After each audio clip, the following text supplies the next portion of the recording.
우리 함께 제목을 읽겠습니다. 시작. 용서로 승리하는 전쟁. 에베소서 4장 32절 말씀입니다. 시작.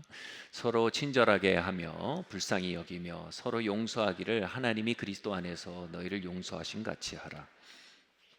아멘. 공자가 가장 아낀 제자가 있습니다. 너무 그 제자만 아껴서 사람들이 물었습니다. 왜 그렇게 그를 아끼냐고요? 안회라는 제자였는데요. 공자는 그 질문에 이렇게 대답했습니다. 안회는 화를 옮기지 않는다. 이 유교에서 화를 옮기지 않는 것, 어디서 딱이 맞고 어디 가서 화풀이 하시는 것, 이거는 어떤 자기 그 수련의 한 정점으로 이해됩니다.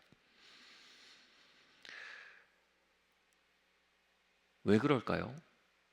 우리는 모르는 사이 엄청나게 화나 있고요. 또 그 화를 무분별하게 여기저기 옮기며 살고 있다는 겁니다. 웬만한 자각과 수련이 아니면 그 삶에서 벗어나지 못한다는 겁니다. 화는요, 불같이 타오르는 모습으로만 형상화되기 쉽습니다. 분노 조절 장애자들, 이렇게 생각할 수 있습니다. 그렇게 얘기하면 우리 중에 일부만 화를 옮기며 사는 사람일 겁니다. 그러나 여러분, 더 보편적이고 일반적인 화는요, 얼음장같이 차갑습니다. 뜨거운 화가 제때 바르게 처리되지 않으면 그 화가는 차갑게 식어버리고요, 얼어붙어서요, 아무것도 느껴지지 않는 무감각의 상태로 바뀐답니다.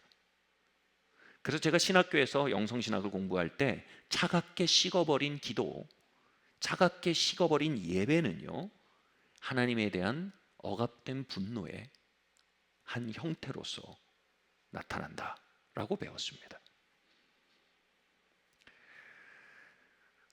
차가운 분노이든 뜨거운 분노이든 그 분노들 뒤엔 처리되지 않은 깊은 고통들이 있기 마련입니다. 저희 가족이 5명이거든요. 정말 배출되는 쓰레기 양이 어마어마합니다. 아침에 나올 때마다 버려야 될 쓰레기가 쌓여 있는데요, 정말 쓰레기 공장 같습니다. 이렇게 매일의 쓰레기가 쌓이듯이요, 우리 안에는, 우리 생활에는 끊임없이 고통이 배출됩니다. 수많은 분노 유발자들이 우리의 삶에 가득합니다. 분노 유발 인자들이 우리의 삶에 가득합니다. 그렇게 매일 쓰레기가 쌓이듯 우리 안에는 고통들이 쌓여가고 있는 게 현실입니다. 혹자는 뜨겁게, 더 많은 이들은 차갑게 분노하며 그 고통들을 어찌할 줄 모르고 살아갑니다.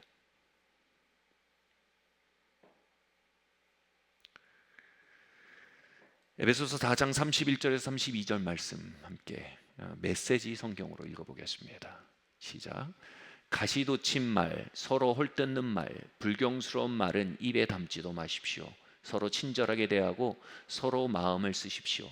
하나님께서 그리스도 안에서 여러분을 용서하신 것 같이 여러분도 서로 신속하고 완전하게 용서하십시오. 아멘. 가시돋친 말, 헛듣는 말, 불경건한, 불경스러운 말, 다시 말해 존중 없는 언행들은요, 고통을 바르게 처리하지 못하고 화를 이리저리 옮기고 사는 삶의 양태입니다. 여러분, 이런 사람 옆에 있으면 가까이 가고 싶지 않습니다. 그 사람이랑 일하고 싶지 않습니다. 그런데 사람과 사람 사이에만 이런 것이 문제가 되는 것이 아닙니다. 4장 30절은요, 이러한 태도들이, 이러한 마음들이 우리 안에 계신 성령님을 근심하게 한다라고 말합니다. 다시 말해 이것은 단순히 사회생활의 문제가 아니라 우리의 영적 문제의 뿌리가 된다는 것입니다. 성령님이 근심하신다는 말은요, 좀 마일드하게 쓰여져 있어요. 그냥 지나치기 쉬운 표현이지만 사실 엄청난 표현입니다, 여러분. 성령님이 근심하게 된다는 건 뭘 의미하냐면요, 성령께서 거리를 유지하기 시작하신다는 걸 의미합니다.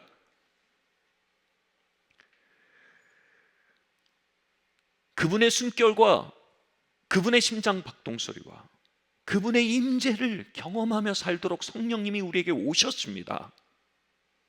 그러나 우리가 그분을 근심케 하는 라이프 스타일을 살아갈 때 그분은 원래 의도된 바가 아닌 의도된 바에서 바와 다른 양태인 우리와 거리를 유지하는 양태를 나타내 줍니다. 그리고 성령께서 근심하신 말은요, 두 번째로 그분의 권능을 거두신다라는 것을 의미합니다. 여러분, 우리의 삶엔 하나님의 간섭하심이 필요합니다. 하나님의 능력이 필요합니다. 그 안에 살아가도록 지어졌습니다. 그래서 우리가 그렇게 약하게 지어진 겁니다. 그런데 그 능력과 간섭하심 없이 살아가는 삶은요, 사실상 방치된 삶이요, 이 악물고 우리의 삶을 짊어지고 나아가야 하는 종 같은 삶인 것입니다.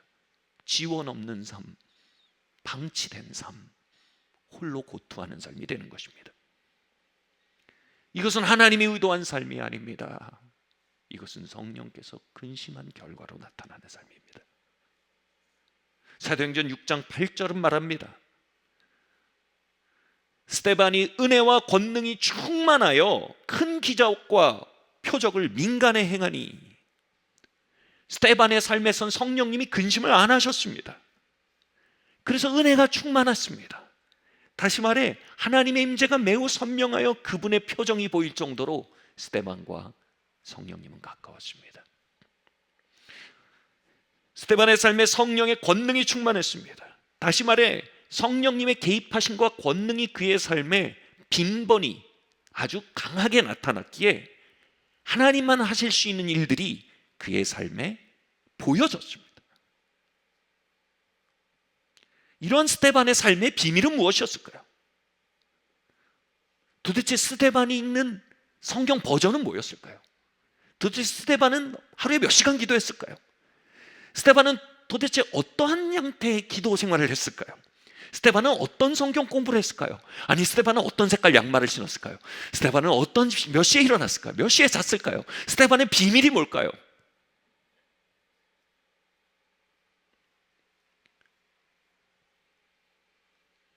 성경은 스데반의 그 비밀이 스데반이 고통을 다루는 방식에 있었음을 시사하고 있습니다. 스데반이 복음을 전하다가 거짓 고소를 당하고 음해를 당하고 집단 린치를 당했습니다. 아니, 쓰레기 무단 투기하다 걸린 것도 아니고요, 도박하다 걸린 것도 아닙니다. 음주가무하다가 공격받은 것도 아닙니다. 복음 전하다가요, 사람들 축복하려고 헌신하다가요, 오해받고 거짓 고소 당하고 음해를 당하고 집단 린치를 당해서 심지어는 죽어가고 있었습니다. 여러분, 지나가다 까닭없이 발만 밟혀도 그 고통 속에서 우리의 입에서 튀어나오는 게 뭡니까? 더 얘기하지 않겠습니다. 뭐가 막 나옵니다. 이건 발 밟힐 정도가 아닙니다. 근데 스데반의 입에서 이런 말이 튀어나옵니다. 무릎을 꿇고 크게 불러 가로되 주여 이들의 죄를 저들에게 돌리지 마시옵소서. 가시가 돋쳐 있지 않습니다. 원망과 비난이 담겨 있지 않습니다. 여러분, 시험의 때에 나타나는 실력은요, 평소에 어떤 연습을 했는지 보여주는 겁니다. 이런 말이 있죠. 연습은 실전처럼, 그리하면 실전은 연습처럼 하게 될 것이다. 그는 발이 밟힐 때마다 같은 세론이 무심한 말을 해서 자신의 마음을 상하게 할 때마다, 아내가 있었는지 몰라도 아내가 자신의 마음을 몰라주고 무정하게 대할 때마다 실전을 연습처럼 살아간 것입니다. 가시돋친 말을 삼킨 것입니다.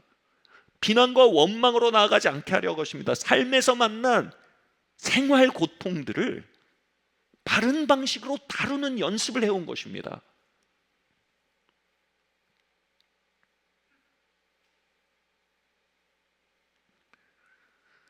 저는 이 본문을 읽으며 생각나는 저의 모습이 있습니다.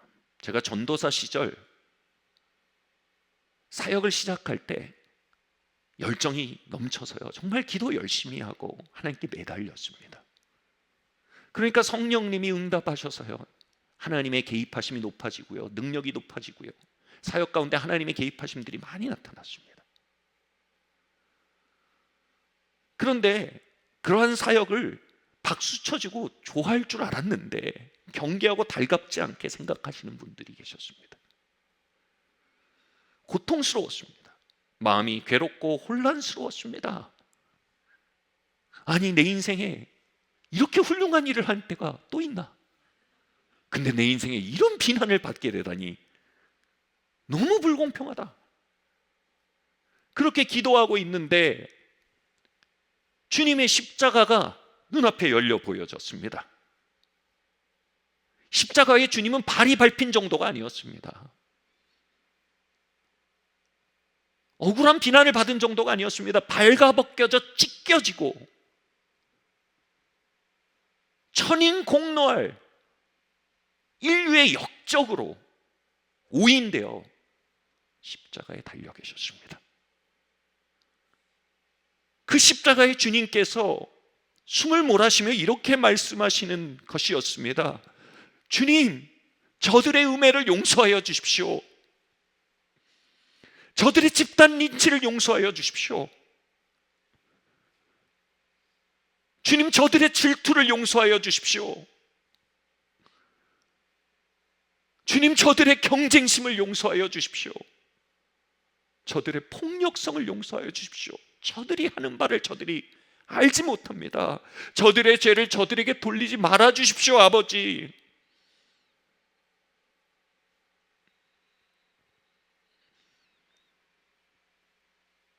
그리고 그 저들 중에 하나는 저였음을 저는 부정할 수 없었습니다. 주께서 나의 죄를 위해 찢기시며 나의 죄를 짊어지시고 나를 비난하거나 원망치 않으시고 나를 용서하고 축복하시는 것을 본 겁니다. 거기까지는 감동적이었습니다. 그런데 이어진 주님의 감동하심은요, 저를 당황케 했습니다. 그러니 얘야, 너도 그들에게 아무 말도 하지 마라. 시비를 가리려 하지 마라. 그들을 용서하고 나의 십자가에 참여해라. 그러나 저는 너무 억울하고 너무 화가 났습니다. 그래서 사실상 저의 대답은 이것이었습니다. 주님, 제가 왜 그렇게까지 해야 합니까? 저는 잘못한 게 없습니다. 저들이 잘못했습니다. 저는 고통 속에 가시돋친 말을 뽑아냈고 원망하는 말을 뽑아냈습니다.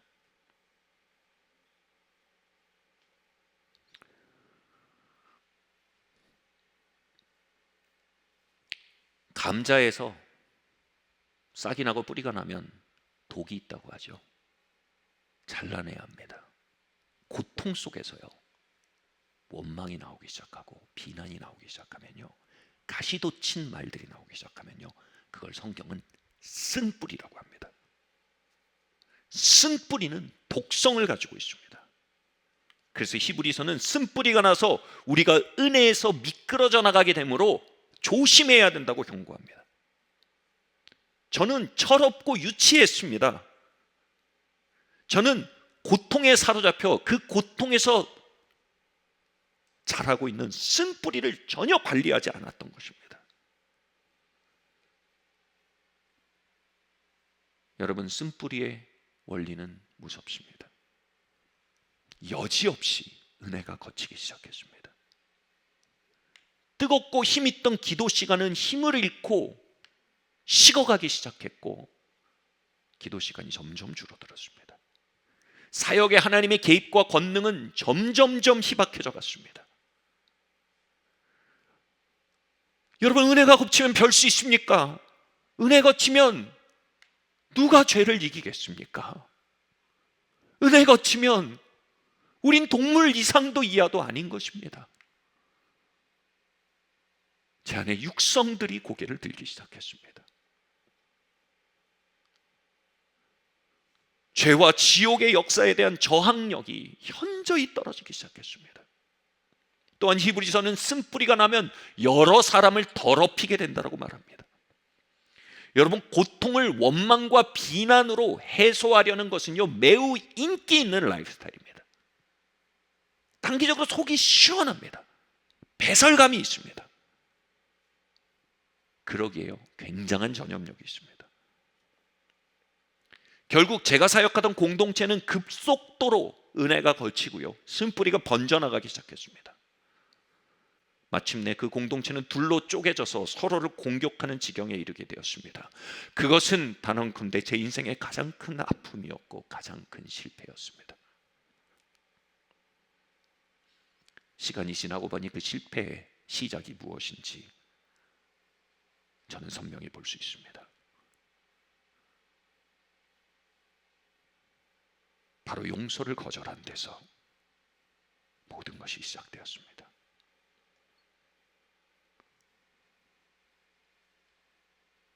이런 방식으로 많은 이들의 부르심이 무너져 갑니다. 많은 이들의 기름 부음이 휘발되어 갑니다. 많은 이들의 부부 생활이 무너지고 가정 생활이 망가져 가기 시작합니다. 우리의 하루를 망가뜨리는 것은요, 우리의 발을 밟고 지나간 사람들이 아닙니다. 그들에 대한 우리의 반응입니다. 그 고통을 잘못 핸들링한 우리의 선택입니다. 그들을 용서치 않고 비난하고 원망하는 우리의 결정 때문입니다. 쓴뿌리가 나서 하나님의 은혜에서 미끄러지고 그 회복력에서 미끄러지고 그리고 많은 것들을 더럽히게 되는 것입니다. 우리의 삶과 부르심을 망가뜨리는 것은 우리에게 피해를 입히고 무언가 우리에게서 빼앗아간 사람들 때문이 아닙니다. 그들을 향해 쓴뿌리를 품기 시작한 우리의 마음의 선택 때문입니다. 잭 윈터 목사님이 이렇게 말했습니다. 쓴 마음은 다른 사람이 죽기를 바라면서 내가 독약을 마시는 행위이다.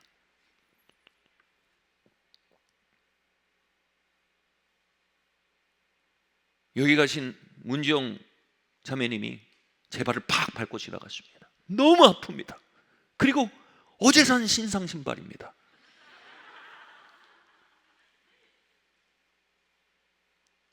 저 사람 왜 이렇게 무심할까? 저 사람은 같은 고통을 겪어봐야 성장할 것 같아. 뭐 하고 있는 겁니까? 독을 마시며 그 사람이 죽기를 바라는 겁니다. 그러면서 망가진 건 내 하루입니다. 그러면서 망가지는 건 내 건강입니다. 그러면서 망가진 건 나와 하나님과의 관계입니다. 그러면서 망가진 건 내 기름 부음입니다. 그러면서 망가지는 건 내 인생입니다. 웃기는 건 그 사람 모릅니다.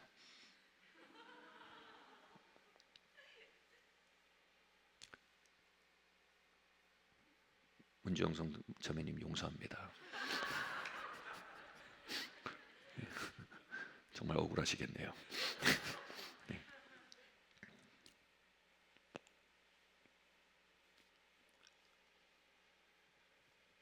그 누구도 우리의 하루와 우리의 삶을 망가뜨릴 정도의 권위가 부여되어 있지 않습니다. 그 정도의 권위는 우리 자신이 가지고 있을 뿐입니다. 같이 말할까요? 나는 내 인생에서 가장 파워풀한 사람이다. 여러분, 하나님 외에는요, 그 정도의 권세는 나만 가지고 있습니다.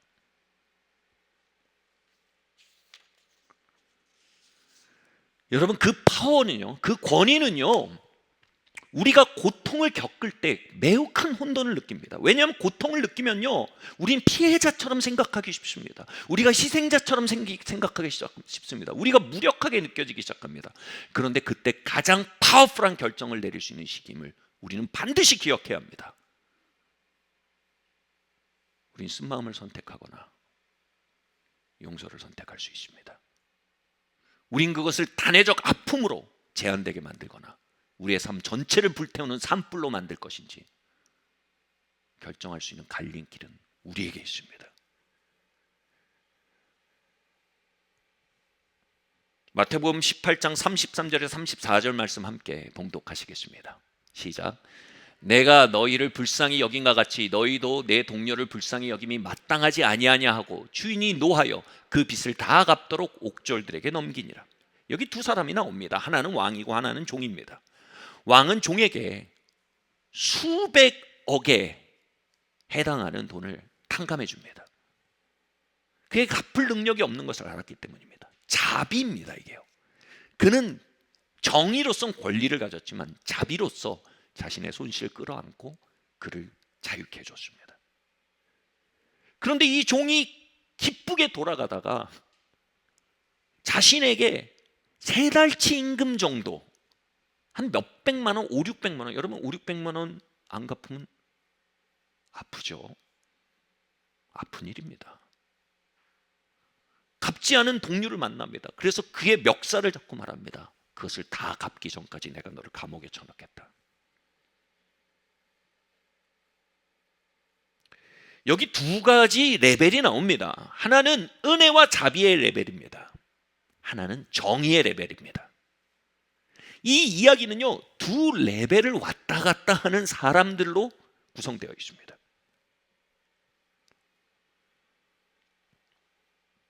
아버지는요, 우리 모두의 죄값과 형벌의 값을 예수 그리스도라는 어마어마한 손실을 감내하심으로 탕감해 주셨습니다.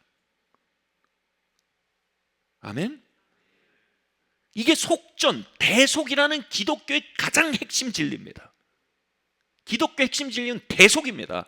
주님께서 우리의 값을 치르셔서 우리의 빚을 탕감해 주셨다는 겁니다. 우리는 은혜 입은 자입니다. 우린 자비 입은 자입니다. 우리는 그 대속자 대신 예수 그리스도를 나의 대속자로서 구속자로서 믿고 고백함으로써 그 은혜의 레벨로 올라서게 됩니다.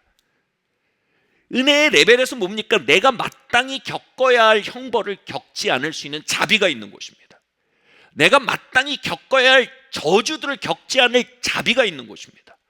내가 결코 받을 수 없는 능력과 임재와 은혜와 사랑과 함께 하심을, 축복들을 받게 되는 은혜가 있는 곳입니다. 우리는 믿음으로써 정의의 레벨에서 자비의 레벨로 업그레이드 된 자들입니다. 그게 구원받았다는 의미입니다. 아멘. 스스로 정의의 레벨을 견딜 수 있다고 믿는 자들은 죄인됨의 고백이 없는 자들입니다. 스스로 정의의 레벨을 살 수 있다고 믿는 자들은 하나님의 말씀에 위답해서 우리의 본질을 보지 못한 자들입니다. 그것을 발견하고 겸손해진 자들이 예수 그리스도의 업그레이드 계획에, 복음에 예스하고요, 자비의 레벨 안에 살게 해주십시오 요청해서 우리는 자비의 왕국으로 이민 온 자들입니다. 아멘. 그래서 믿음으로서만 우리는 자비의 레벨, 은혜의 레벨에 살 수 있습니다. 올라올 수 있습니다. 그런데요, 이 자비의 레벨 안에 계속 걸어가는데 반드시 필요한 게 있습니다. 그건 바로 용서입니다.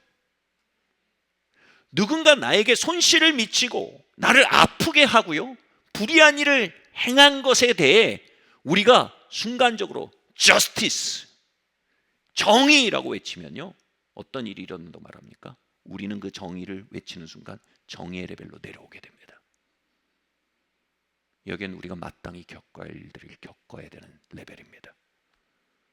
받을 자격이 없는 것을 받지 못하는 레벨입니다. 은혜를 받음으로 자비의 레벨, 은혜의 레벨에 서 있었던 이 종은요, 자신에게 이루어진 손실에 집중함으로 공의를 외쳤다가 정의의 레벨로 내려오게 됩니다. 그리고 주인이 말합니다. 너는 정의의 레벨을 선택했구나. 이제 너에게 합당한 일들이 벌어질 것이다. 이제 너는 옥졸에게 넘겨 감옥에 갇힐 것이다. 여기서 말하는 옥졸은 영어로 torture인데요, 이것은 종종 사단과 그의 졸개인 악령들을 상징합니다. 여러분, 우리는 하나님의 통치와 양육과 자비 안에 살 자격이 없습니다. 우리에게 합당한 건 사단의 압제입니다. 우리에게 합당한 건 악한 영들의 압제입니다. 자비와 은혜 때문에 우린 그것에 건져져서 성령의 역사와 천사들의 운행함 가운데 살 수 있는 겁니다. 그러나 우리 스스로 justice, 정의를 외치고요, 나에게 죄범한 자들에게 공의를 선포할 때 우리는 정의의 레벨로 내려와서요, 옥졸에게 넘기운 삶을 살게 되는 겁니다. 압제의 삶을 경험하게 되는 것입니다. 이것이 마태복음 18장이 말하는 놀라운 진리입니다.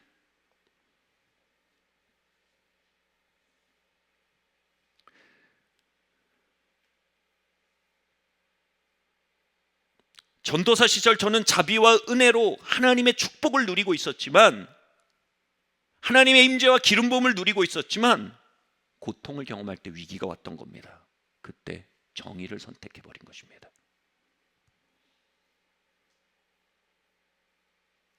그것은 저의 삶과 저의 사역을 정의의 레벨로 끌어내리게 됐고요, 제가 건져졌던 수많은 압제에 다시 걸어 들어가는 최악의 선택이 된 것입니다. 아프리카에서 온 한 설교자가 아프리카에서는 아주 독특한 물뱀에 대해 이야기하는 걸 들었습니다. 이 물뱀은 물속에서 사람을 뭅니다. 그런데 이 물뱀이 물속에서 물었을 때 굉장히 아프답니다. 아파도요, 중요한 게 뭐냐면 아파도 물속에 버티고 있는 겁니다. 그러면 물로 인해 체온이 유지되고 또 피가 서서히 하면서 이 해독이 돼가지고 아팠어도요, 그냥 이렇게 자연 해독이 된다고 합니다. 그러나 놀라가지고 물 밖으로 뛰어나가 버리면요, 독이 순간 온몸에 퍼져서 즉사하게 된다고 합니다. 여러분, 우리의 삶에 뱀한테 물리는 일은 비일비재합니다. 무심한 사람들 통해 뱀은 우리를 뭅니다. 악의적인 사람들 통해 우리를 뭅니다. 이기적인 사람들 통해 우리를 뭅니다. 그리고 너무 물린 척만 하지 맙시다. 우리도 뭅니다.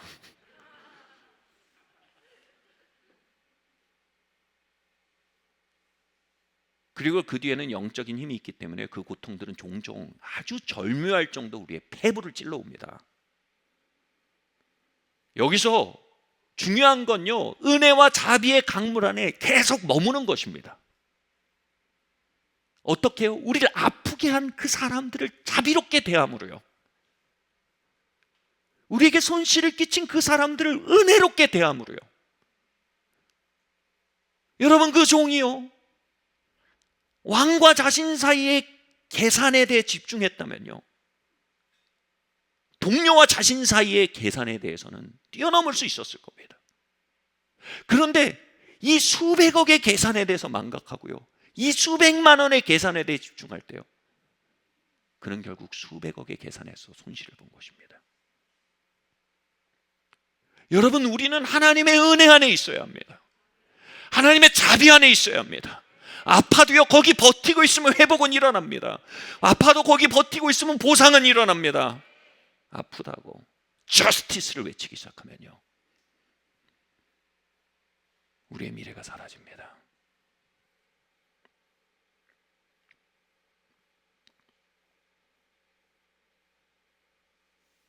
그러니 용서는 우리의 라이프 스타일이 되어야 합니다. 쓴마음을 조심해야 합니다. 그것은 작은 선택 같지만 모든 것을 바꾸는 선택임에 대해 우리는 깨어나야 합니다. 그것은 우리의 하루를 놓고 벌어지는 전쟁이며, 우리의 정신건강을 놓고 벌어지는 전쟁이며, 우리의 영성을 놓고 벌어지는 전쟁이며, 우리의 예배를 놓고 벌어지는 전쟁이며, 우리의 가정과 부르심과 공동체를 놓고 벌어지는 치열한 영적 전쟁의 현장임을 우리는 눈을 떠서 보아야 합니다. 용서로만 이길 수 있는 전쟁이 우리의 매일 가운데 벌어지고 있는 것입니다, 여러분. 시편 130편 3절 4절 말씀 메시지 바이블로 한번 읽어보겠습니다. 시작. 만약 하나님이 잘못을 기록하시면 누가 그 앞에 설 수 있겠습니까? 그런데 알고 보니 용서가 당신의 습성이었습니다. 그것이 당신이 경배되어지는 이유입니다. 아멘. 시편 기자가 하나님을 알고 보니, 하나님의 영어 성경에 habit이라고 되어 있어요. habit. 하나님의 habit이 있어요. 하나님 취미가 있어요. 근데 취미라고 하면 좀 그래서 제가 습성이라고 번역했어요. 여러분, 정말 골프가 취미인 사람은요, 전철도 이루면서 기다립니다. 결제하러 받으러 들어오면 이렇게 하다가 결제하죠. 하나님의 취미는 용서입니다. 왜 이게 하나님의 취미가 될 정도인가요? 그만큼 여러분, 인류는 하나님께 계속적으로 범죄하고 있습니다. 하나님의 용서를 즐기시지 않으시면요, 하나님이 인류의 왕으로 사는 일에 있어서 사표를 내실 겁니다. 하나님이 용서를 즐기십니다. 용서는 하나님의 습성입니다. 여러분, 우리가 그분과 가까이 가고 그분과 함께 지내기 위해서요, 우리가 반드시 가져야 될 취미가 있습니다. 우리도 용서를 취미로 삼아야 합니다. 용서가 우리의 새로운 습성이 되어야 합니다. 습관이 되어야 합니다. 그러면 우리는 그분과 동질화되어 갈 수 있습니다. 거듭난 모든 사람들이 하나님이 부르시는 오메가 포인트, 부르심이 이겁니다. 하나님 같아지는 겁니다. 그분을 닮아가는 겁니다. 아멘. 그분은 모든 시간 속에, 모든 과정 속에 우리를 용서하는 사람으로 빚어나가고 계십니다. 우린 고통 속에서요, 복수를 외치고요, 원한을 외치고요,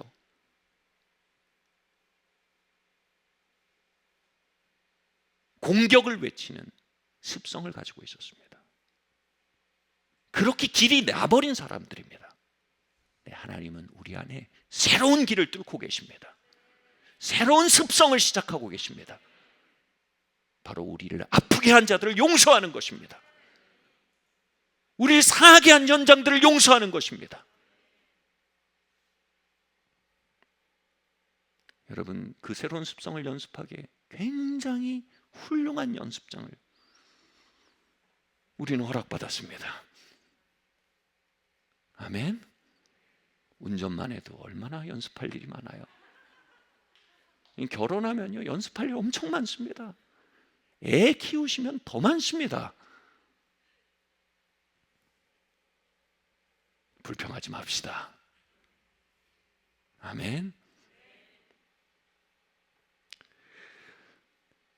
자, 그럼 우리가 어떻게 용서를 새로운 습성으로 소화해 나갈 수 있을까요? 첫 번째로요, 우리는 용서로서 과거에서 해방되어야 합니다. 시편 105편 19절 말씀 몇 개 읽겠습니다. 시작. 곧 여호와의 말씀이 응할 때까지니라. 그 말씀이 저 곧 요셉을 단련하였도다. 요셉은 술 맡은 관원장이 해방되어지고 2년 동안 더 감옥에 있어야 했습니다. 사실 술 맡은 관원장이 나가면요, 요셉을 잘 바로한테 얘기해줘서 빼내기로 돼 있거든요. 그게 요셉의 시나리오였어요. 근데 요셉의 시나리오가 끝나는 그곳에서 요셉의 믿음이 시작되죠. 2년을 더 있어야 했습니다. 그것은 요셉이 단련되는 기간이었다고 말합니다. 알티킨들은요, 그 2년 동안 요셉의 자기의와 자기 연민이 빠져나가는 기간이었다고 해석합니다. 자기는요, 우리가 용서하지 못하게 만드는 우리 안에 있는 가장 나쁜 습성입니다. 바로 우리가 의롭다고 생각하는 독선입니다.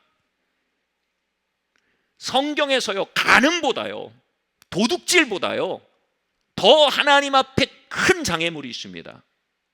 그게 바로 독선입니다. 그래서 예수님은 세리와 창녀와 친구했지만 바리새인과는 좋게 지낼 길이 없었습니다. 바로 그들의 종교적 독선 때문이었습니다.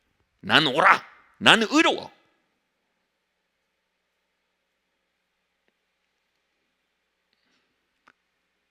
독선과 용서는 반비례합니다. 자기와 자비는 반비례합니다.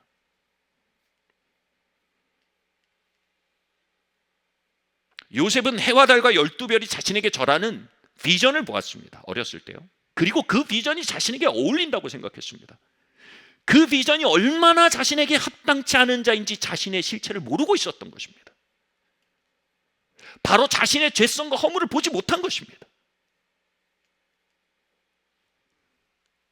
바로 그 비전과 꿈을 주셨다면 얼마나 자신이 지난한 연단의 과정을 통과해야 하는지에 대해 전혀 계산을 안 한 겁니다. 여러분, 자기와 독선을 가진 자들은요, 하나님의 연단에 수긍하지 못합니다. 내가 그 정도는 아니잖아요. 뭐 이렇게까지 하셔야 됩니까? 그러면요, 이 자기를 가진 사람들은 하나님의 연단 속에서 자기 연민을 갖게 됩니다. 아이고, 내 팔자야. 내가 뭘 잘못했다고. 내가 뭐 그렇게까지 그런 사람은 아닌데.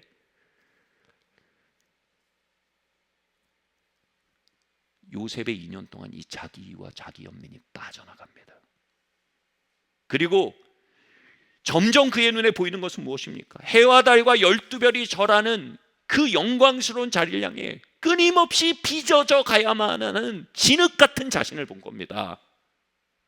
그리고 그것을 향해 빚어가기 위해서 열심히 일하고 계신 하나님의 손길, 토기장에 열심히 보인 겁니다. 그리고 더 나아가 자기를 팔아넘긴 형들, 자신을 불의하게 대한 보디벨과 그의 아내, 자신을 까먹은 술 맡은 관원장, 이들은 하나님이 자신을 빚기 위해 사용한 정과 망치에 지나지 않음이 보이기 시작한 겁니다. 사람과 시비하는 마음이 내려질수록 하나님의 섭리와 신실하심이 보인 겁니다. 그러자 이게 그들과 자신의 딜이 아니라 하나님과 자신의 딜이 된 겁니다. 여러분, 여기서만 우리 삶이 보입니다.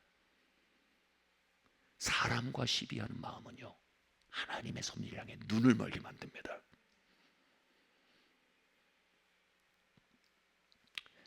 용서라는 말은요, 놓아주다라는 뜻입니다. 과거의 고통의 통로가 된 사람들의 멱살을 잡고 놓아주지 않는 것, 그게 바로 용서치 않음입니다. 우리에게 정신적, 육체적, 물질적 손실을 일으킨 자들을 용서하는 것, 그것은 그들의 멱살을 놓아주는 것입니다. 그리고 그 과거의 나를 아프게 한 일을 놓아줄 때 무슨 일이 벌어집니까? 비로소 내일로 우리를 부르시는 하나님의 음성이 들립니다. 내일을 향해 우리를 이끌어가기 원하시는 그분의 어깨동무가 느껴집니다. 그리고 험해 보였지만 그 안에서 나를 절묘하게 빚어오신 그분의 아름다운 손길들이 보입니다.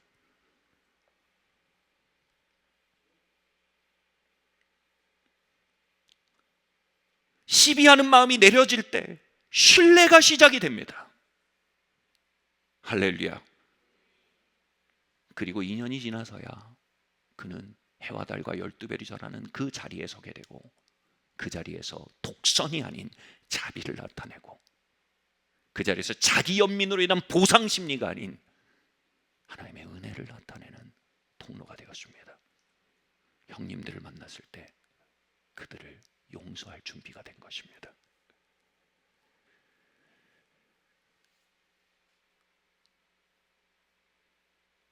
여러분, 한번 손을 이렇게 해보시겠어요?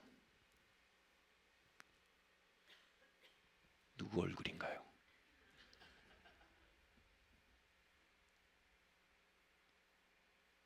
용서합니다.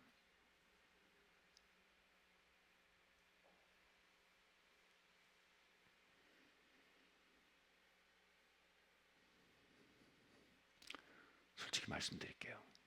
목사님, 이제 용서했습니다. 자고 일어나시면요, 아침에 이렇게 눈 뜨고 있는 날 밝고 매일 아침도 오셔야 돼요. 감사합니다.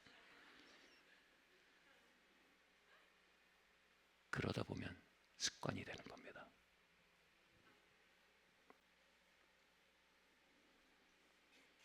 두 번째로 우리는 심판을 하나님께 맡길 줄 알아야 합니다. 창세기 50장 19절 말씀입니다. 요셉이 그들에게 이르되 두려워 마소서 내가 하나님을 대신하리이까. 여러분, 국가 권력은 복수를 독점합니다. 이게 법치주의입니다. 누군가 사적으로 복수를 행한다면 그것은 법에 대한 불신이요, 스스로 불법에 자리에 앉는 것입니다. 영화에서 보는 복수극은 속은 시원하지만 현실에선 파괴요, 무법이요, 범죄입니다. 성경은 명확한 선언을 합니다. 원수 갚는 것은 하나님의 일입니다. 하나님은 복수의 독점권을 가지십니다. 정의는 날카로운 수술칼과 같은 겁니다. 그것이 누구 손에 들리냐에 따라 살인자의 무기가 될 수도 있고 외과 의사의 살리는 도구가 될 수도 있습니다. 저에게 칼을 주시고 암덩이 도려내라고 하면 저 할 수 있습니다. 단 그렇게 하고 나면 환자는 죽어버릴 겁니다. 저는 무허가 의료행위를 한 것이고 살인을 한 것입니다. 하나님은 복수를 독점하십니다. 죽이는 정의로서가 아니라 살리는 정의가 되도록 그 정의를 집행할 수 있는 분은 하나님이십니다. 아니, 하나님은 정의를 집행하는 게 아니라 집도하십니다. 병원의 대처가 우리의 눈에 답답하고 속이 시원하지 않을 수 있습니다. 여러분, 중병을 가진 가족을 가졌을 때 한 번쯤 병원에게 속 시원합니다 이런 생각 든 적 있었습니까? 한 번도 없습니다. 맨날 답답하고 지진하고 이해가 안 됩니다. 그렇다고 수술실에 쳐들어가서 칼을 뺏는 가족은 없습니다. 여러분, 세상 병원도 의사도 그만큼은 신뢰하는 게 상식입니다. 그만한 경외감은 가져야 합니다. 그렇다면 하나님에 대해 우리는 어떤 신뢰와 어떤 경외감을 돌려드려야 마땅하겠습니까? 그분이 그분의 방식과 그분의 때에 살리는 정의를 집행하시도록, 집도하시도록 우리는 맡겨드려야 합니다. 자신의 정의를 행하려다 부부관계의 심장인 애정이 죽어버립니다. 부모의 정의를 행하려다가 자식과 부모 사이의 핵심인 존중이란 심장이 멈춰버립니다. 공동체의 정의를 행하려다가 공동체의 가장 중요한 공기인 신뢰와 안정성이 깨어져 버립니다. 정의를 실행하려는 섣부른 리더들에 의해 성도들의 영적 성장점이 죽어버리기도 합니다. 우리가 수술칼을 들고 있는 건 하나님의 자리에 서 있는 것이며 그분을 대신하고 있는 겁니다. 회개합시다. 그분의 정의를 신뢰합시다. 그분의 방식과 그분의 때를 신뢰합시다. 정의의 수술방은 그분에게 맡기고 우리는 자비의 대기실에서 인내해야 합니다. 우린 자비를 살아내야 합니다. 기억합시다. 하나님은 살아계십니다. 마지막으로요, 우리는 주님께 고통의 청구서를 드려야 합니다. 함께 읽겠습니다. 시작. 내가 전에 너희에게 보낸 큰 군대 곧 메뚜기와 늑과 황충과 팥종에 먹은 횟수대로 너희에게 갚아주리니 너희는 먹되 풍족히 먹고 너희를 기이 대접한 너희 하나님 여호와의 이름을 찬송할 것이라. 내 백성이 영영이 수치를 당하지 아니하리라. 우리가 누군가를 용서한다는 건 이겁니다. 그들에게 나에게 일으킨 정신적, 물질적, 육체적, 시간적, 기회적 손실에 대한 청구서를 발송하기 그치는 겁니다.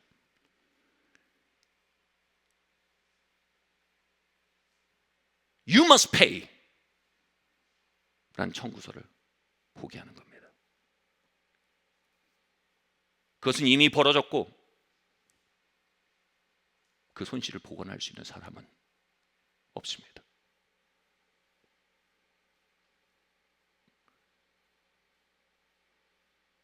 주님은 용서하심으로써 우리의 죄와 허물의 청구서를 요청하길 그치셨습니다. 그리고 그 손실을 끌어안으신 게 그 아들 예수 그리스도의 십자가입니다. 놀라운 것은 이것입니다. 우리가 그분의 용서를 벗삼아 우리의 손실을 끌어안아 버리고 우리가 청구서를 발송하던 이들을 놓아주기 시작할 때 하나님의 약속이 여기 있습니다. 하나님께서 그 청구서를 자기 걸로 인식하시겠다는 겁니다. Bills on me. 내가 갚을게요.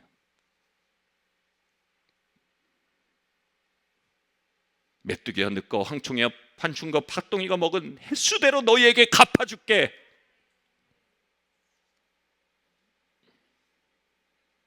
요셉이 과거의 고통의 청구서를 형님들에게 보내기를 그치자 하나님이 그 고통을 갚아주시기 시작합니다. 그는 첫째 아들을 낳고 므낫세 곧 하나님께서 나의 고통을 잊게 하셨도다 라고 이름했습니다. 그리고 둘째 아들을 낳고 에브라임이 이제 하나님이 나를 번성케 하신다라고 얘기했습니다. 여기에 주어는 형님들이 아닙니다. 보디발의 아내가 아닙니다. 여기 주어는 하나님입니다. 하나님이 나를 잊게 하셨구나. 하나님이 나를 번성케 하시는구나. 우리의 청구서에 청구자들이 이리저리 파편화되어 있을 때 우리의 삶은 회복되지 않습니다.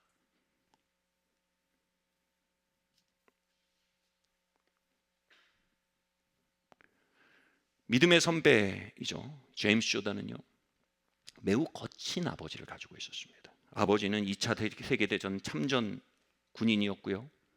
거기서 수많은 시체를 보고 수많은 트라우마를 겪고 PTSD를 가지고 가정생활을 시작했습니다.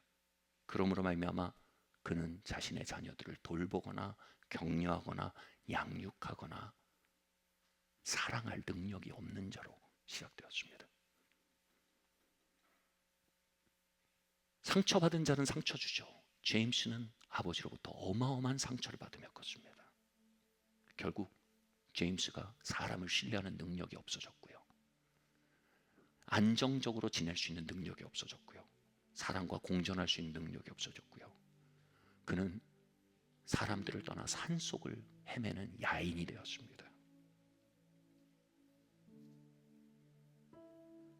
사실 굉장한 천재인데요, 제임스 조던이요. 학업을 지속할 수 없을 만큼의 정서적 불안정성을 갖게 되므로 학업도 실패했습니다. 어느 날 예수님을 만나고 자신의 삶에 아버지로부터 받지 못한 청구서들을 매일 보내고 있는 자신을 발견합니다.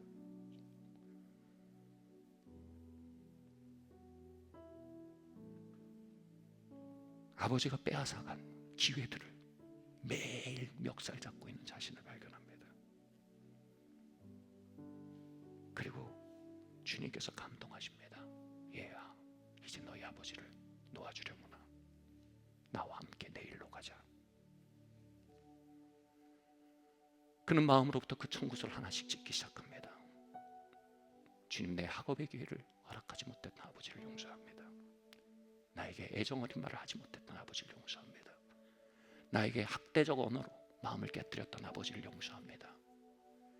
사람들과 공존할 수 있는 것들을 가르치지 못했던 아버지의 무능함을 용서합니다. 그 청구서를 하나하나씩 짓습니다. 그럴수록 냉랭하게 식었던 가슴에 고통들이 되살아나기 시작합니다. 그는 삶을 향해 차갑게 분노하고 있었던 것입니다. 그 고통 속에서 그가 이렇게 부르짖습니다. 허공에 대고, 이제 누가 나에게 아버지가 되주겠냐고. 누가 나에게 아버지가 되주겠냐고. 나의 아버지 브루스 조단이 갚아줄 수 없다면 누가 이 빈 것을 채울 수 있겠냐고. 그렇게 부르짖는데 그의 앞에 손을 들고 서 계신 아버지 하나님이 보입니다. 이제 내가 너의 아버지가 되겠다. 이제 내가 너의 청구서를 받겠다. 이제 내가 너를 보듬고 양육하고 너의 마음을 안정시켜주고 애정 어린 말들을 해주고 너를 보호해주고 너를 존중해주고 백종이가 먹고 황충이 먹은 그 횟수대로, 메뚜기 하듯이 먹은 그 횟수대로 내가 너에게 갚아주겠다. 내가 너의 아버지가 되주겠다.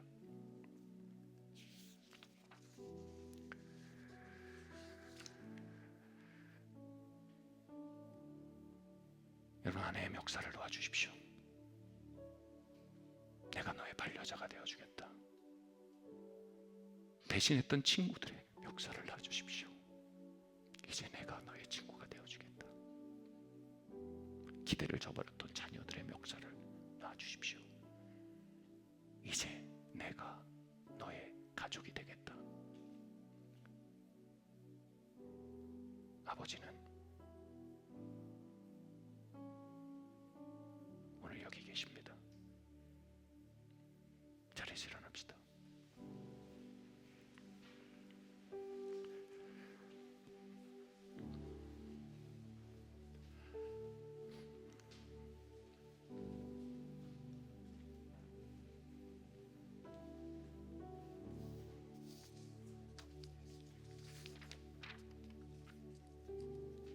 이제 용서치 못함으로 얼어붙었던 우리 인생의 시계가 다시 움직이기 시작할 때입니다.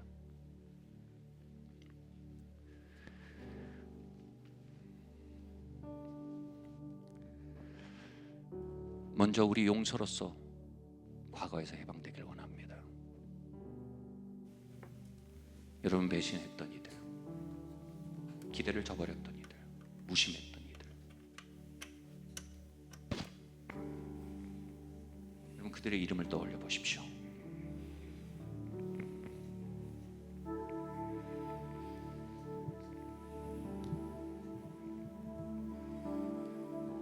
그리고 같이 말할까요? 예수님의 이름으로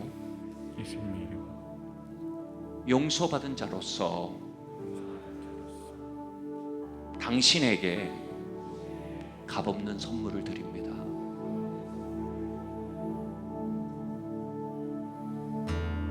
당신을 용서합니다. 당신을 도와줍니다.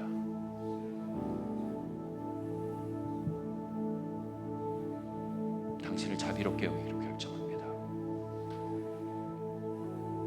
그들의 이름을 주세요. 예수님의 이름으로 누구누구를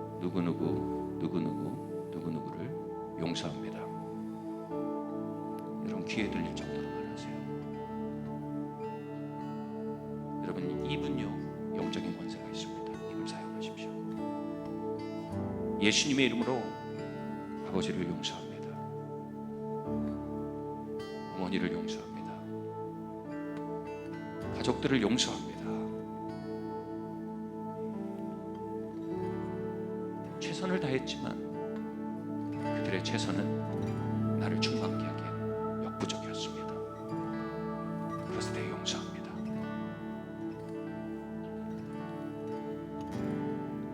그리고 이 시간 회개합시다. 여러분, 손에 수술칼들이 있습니까? 혹시 그 수술칼을 난자질하며 살고 계시지 않습니까? 부모의 심장을 찌르고 있지 않습니까? 자녀들의 목을 긋고 있지 않습니까? 형제 자매들의 배를 긋고 있지 않습니까? 그리스도의 몸된 교회에 정맥을 찌르고 있지 않습니까? 동료들의 폐부를 상하게 하고 있지 않습니까? 하나님, 나만의 독성과 정의를 용서하여 주십시오. 나의 독성과 자기 연민을 용서하여 주시고, 하나님, 복수는 하나님의 것이니 하나님, 내 손에 묻은 피를 씻어 주시옵소서. 하나님을 의지합니다. 나는 자비의 대기실로 돌아갑니다. 우리 함께 기도하고 나갑시다. 할렐루야. 주님, 이 시간 기도합니다. 주님, 나의 손에 묻은 피들에 대해 용서를 구합니다. 주님, 정의를 부르짖으며 그리스도의 몸을 상하게 했던 시간들에 대해 용서하여 주십시오. 주님, 정의와 신원을 부르짖으며 주님, 형제 자매들의 폐부를 찔렀던 나만의 독선적 정의를 용서하여 주십시오. 주님, 간음보다, 도둑질보다, 폭력보다 더 위험한 것이 독선임을 보게 하여 주시옵소서. 주님, 우리를 독선의 죄로부터 건져 주십시오. 주님, 우리의 가정에 독선의 죄로 파괴되었던 심장들을 주님이 아십니다.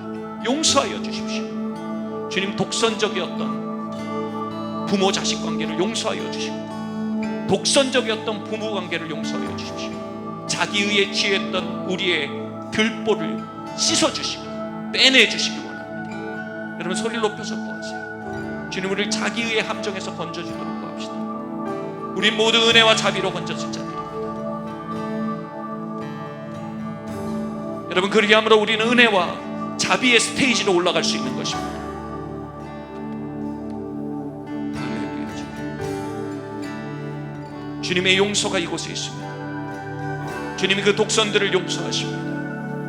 그 피 흘림들을 용서하십니다.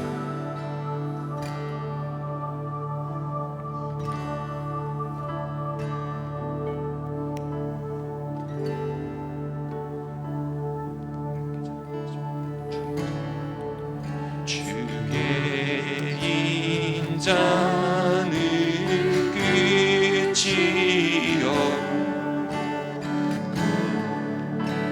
주의 자비는 무궁하며 아침마다 새롭고 아침마다 이곳에 하나님의 위로가 있습니다. 하나님의 회복이 있습니다. 정의의 레벨에서 건져져 자비의 레벨로 업그레이드 되는 자들이 이곳에 있습니다.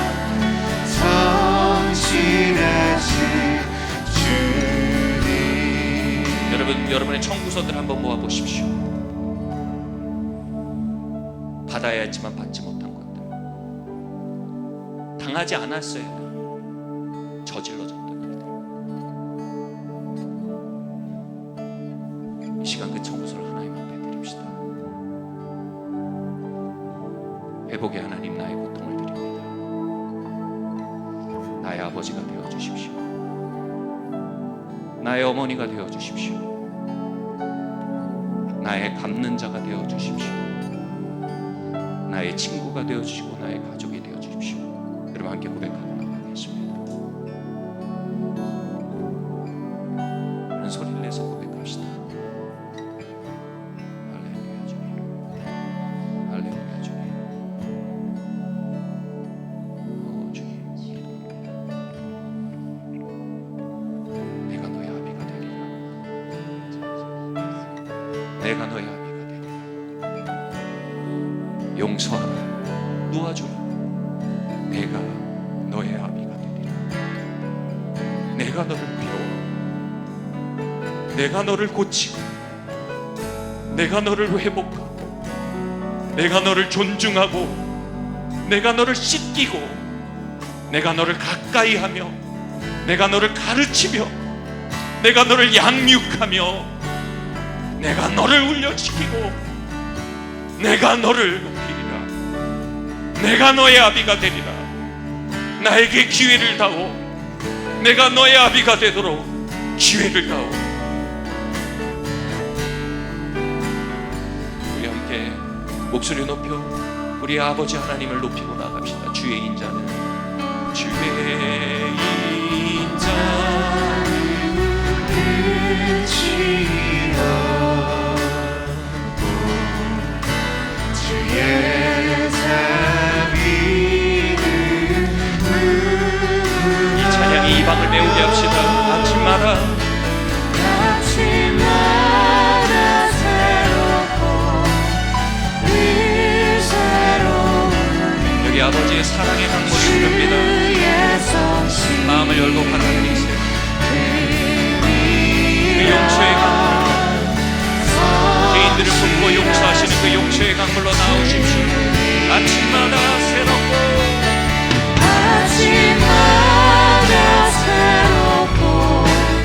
늘 새로우니 주의 성실이라. 우리 마지막으로 목소리로만 찬양하겠습니다. 아침마다 새롭고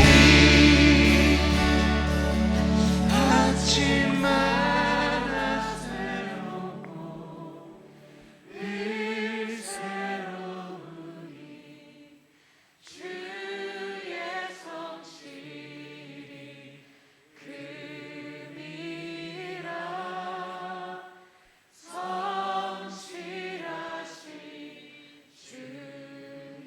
가슴에 손 얹으십시오.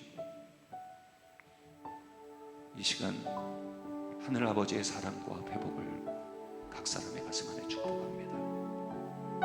이 땅의 관계대로 버리나 버린 그들의 마음의 창고들을 채우시는 하나님의 임재를 이들의 마음에 축복합니다. 당신의 가까이 하심과 그 친밀한 음성과 회복의 손길을 이들 안에 축복합니다.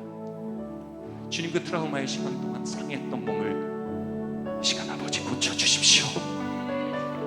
그들의 무의식 깊은 곳까지 사랑의 강물로 임하사 파괴자들을 몰아내시고 옥졸들을 내어 쫓으시고 사랑의 강물로 충만케 하시옵소서. 그 가문에 회복이 있을지어다. 부부관계에 회복이 있을지어다. 자녀들과의 관계에, 부모님과의 관계에 회복이 있을지어다. 그 부르심과 기름 부음과